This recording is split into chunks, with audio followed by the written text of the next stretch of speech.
Et rebonjour à toutes et tous, vous êtes toujours bien installés sur Radio Anthropocène.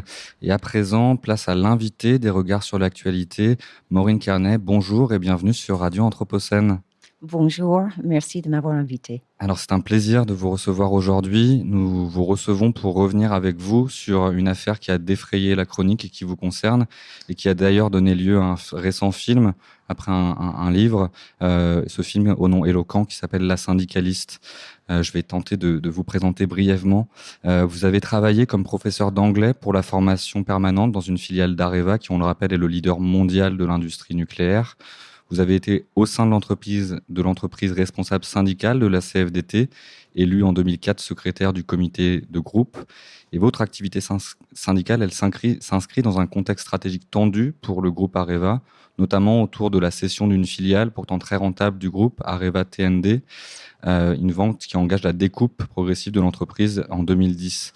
Un nouveau risque se présente et vous alertez la presse et les responsables politiques français du risque d'un contrat dissimulé entre EDF et une entreprise chinoise, CGNPC, un contrat secret comportant des transferts de technologies vers la Chine et qui menace les salariés du groupe Areva.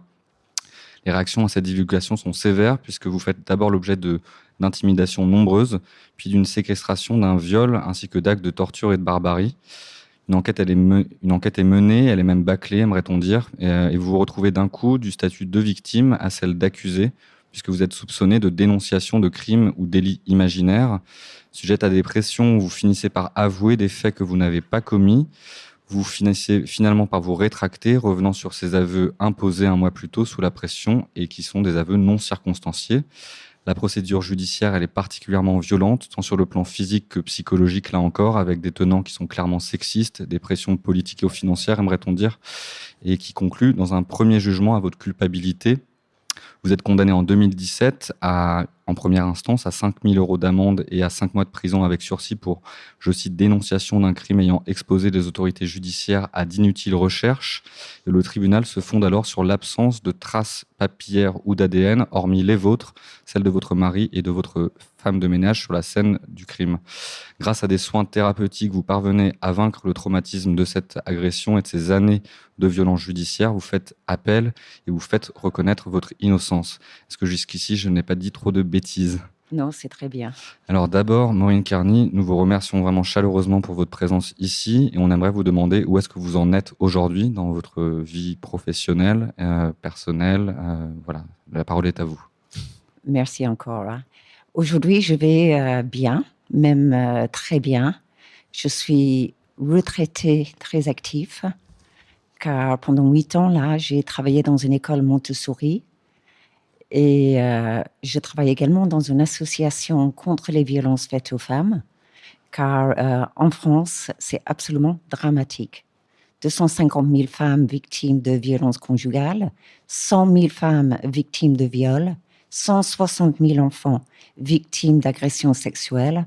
Pour les femmes, il y a 1% de condamnation. Pour les enfants, je crois que c'est 3% de condamnation. Alors, soit on est dans un pays où les femmes et les enfants sont vraiment fous alliés, ils ont un truc contre les hommes, et ils en vendent des histoires avec si peu de condamnation, soit la justice n'est pas à la hauteur. Et à mon avis, la justice n'est pas à la hauteur. Et alors justement, sur cette justice qui n'est pas à la hauteur, si on considère un petit peu les suites de cette affaire qui vous concerne, donc vous avez été relaxé, mais finalement, il n'y a pas eu de suite judiciaire pour les différentes compagnies qui ont participé à cette cabale, j'aimerais dire. Comment vous l'expliquez ? J'en sais rien. C'était peut-être trop tard. J'étais acquittée au bout de 6 ans. On n'a jamais cherché qu'est-ce qui s'est passé. Moi, j'avais toujours pensé que ce contrat sur lequel j'avais mis la main, c'était pour les EPR en Angleterre. Et effectivement, EDF a été en partenariat avec les Chinois pour les EPR qui sont des réacteurs nouvelle génération en Angleterre. Et les Anglais viennent de virer les Chinois. Donc, comment nous, les Français, on va combler ces milliards qui devaient être mis en place par les Chinois? C'est une question que je pose. Alors, est-ce que c'est parce qu'il y avait beaucoup d'argent? il y avait du pouvoir, j'ai pas de réponse. Vraiment, désolée. Il n'y a pas de souci. En fait, ce qui est singulier dans cette affaire, c'est que les alertes que vous avez lancées, elles se sont finalement réalisées. Ouais. Le groupe chinois a gagné ces transferts de technologie, ce qui lui a permis de produire de manière autonome 100% d'une centrale, et que maintenant il est capable de vendre des centrales nucléaires, y compris sur le sol français. Donc, comment on peut comprendre cette absence de réaction du politique sur des sujets aussi importants et singuliers qui impliquent l'autonomie énergétique de la France et des intérêts stratégiques français? Comme j'ai déjà dit, je ne l'explique pas. C'est peut-être de l'incompétence, parce qu'on ne peut pas tout savoir non plus en tant qu'être politique. Et qu'on soit une femme ou un homme politique, il se mêle de la médecine, du droit, de l'éducation, etc., de l'ingénierie nucléaire. On ne peut pas avoir des compétences partout. Et ce n'est pas négatif de dire « je ne sais pas, je vais demander à quelqu'un d'autre ». Et je crois que ça n'a pas été fait. On vous a nommé, intitulé comme lanceuse d'alerte. Qu'est-ce que vous pensez, vous, de ce terme de lanceuse d'alerte? Je me suis jamais considérée comme une lanceuse d'alerte. J'étais secrétaire du comité du groupe européen d'Areva. Donc, on était, je sais pas, 10-12 pays. Et on travaillait très bien ensemble. Tous les syndicats français, pour une fois, ça travaillait très bien ensemble également. Donc, j'ai oublié la question. Qu'est-ce que vous pensez du terme de lanceuse d'alerte? Oui, je sais. Oui, il y en a plein. Ouais. Je m'étais pas rendu compte que j'en étais un. Je faisais mon travail j'étais élue par les salariés, et je faisais mon travail d'élu des salariés, me battre avec le comité européen, avec la CFDT, pour les compétences, pour les garder surtout, pour garder notre savoir-faire et pour garder les emplois. Et aujourd'hui, vous vous définiriez a posteriori comme une lanceuse d'alerte? Bon, c'est plutôt les autres qui disent que je suis lanceuse d'alerte. Alors peut-être je le suis, je le sais pas. C'est pas des mots que j'ai en tête. D'autant que le Grenelle de l'environnement, si je ne m'abuse, il a pris position dès 2007 pour la protection juridique des lanceurs ou des lanceuses d'alerte. Et en l'occurrence, ça aurait pu être un statut qui vous aurait permis d'être protégé. Je connais un certain nombre de lanceurs d'alerte aujourd'hui, certains qui ont fait venir pas mal d'argent à l'État. Et là, j'ai honte aussi. Je suis la seule qui va bien. J'en connais un certain nombre qui sont brisés de chez brisés. Donc, personnellement, aujourd'hui, je ne pourrais pas conseiller à quelqu'un d'aller faire quoi que ce soit, sauf si vous avez entre 5 et 10 ans de votre vie à mettre de côté beaucoup d'argent. Moi, mon procès en tout a dû coûter 250 000 €. Donc, il faut avoir les moyens. Il faut dire, pour la relax, j'avais un avocat extraordinaire, Hervé Timim, et lui m'a soutenu, il m'a redonné le moral aussi. Il m'a dit, Maureen, vous êtes solide, vous allez arriver. Et tout ça a aidé, quoi. Mais je dirais à personne, allez-y. Si on se décale un petit peu de ce sujet de lanceuse d'alerte, j'aimerais revenir avec vous sur votre casquette historique de syndicaliste. Ici, on est sur Radio Anthropocène et on s'intéresse aux thématiques de changement climatique, de dérèglement climatique et de toutes les problématiques qui lui sont associées. J'aimerais avoir votre point de vue aujourd'hui sur la place de ces sujets environnementaux dans la question syndicale au sein des grands groupes. Est-ce que c'est des sujets qui occupent les réflexions syndicales, sachant que l'essentiel des préoccupations des syndicats en général, c'est pour la défense des droits des employés, des salariés, les intérêts économiques des entreprises, et dans quelle mesure c'est compatible l'intégration de ces enjeux environnementaux avec ces problématiques sociales et économiques selon vous? Les syndicats n'ont pas le choix. Il faut y aller au niveau écologique, parce que si on continue tel que nous sommes, peut-être dans 50 ans, on ne sera plus là, ou dans 100 ans. Car pour les syndicats, pour le public, pour tout le monde en général, la nature va prendre ses droits. Et si on la respecte pas, on n'ira pas très, très loin. Au niveau syndical, je ne connais pas trop aujourd'hui. Je suis plus dedans. Mais je sais que la CFDT a un message très, très clair au niveau écologique. Il faut y aller. Il faut y aller vite.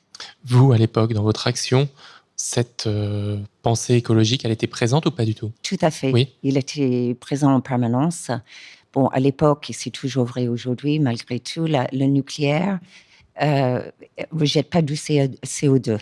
Par contre, il faut une sûreté excellente au niveau du nucléaire. C'est là-dessus, à mon avis, il faut mettre le maximum au niveau budget pour que tout le monde soit en sécurité. Chez Areva, à l'époque, moi, je travaillais dans l'ingénierie et les gens étaient très consciencieux. Vraiment, c'était quelque chose que j'admirais chez eux, cette conscience de la sûreté, de la planète, où on va, on fait quoi. Et je dirais même dans les années 90, on avait même mis notre intéressement et notre participation. Je ne sais pas si vous savez qu'est-ce que c'est. C'est des primes, par exemple, au niveau entreprise. Il y avait une partie calquée sur les efforts au niveau écologique qu'on faisait dans l'entreprise.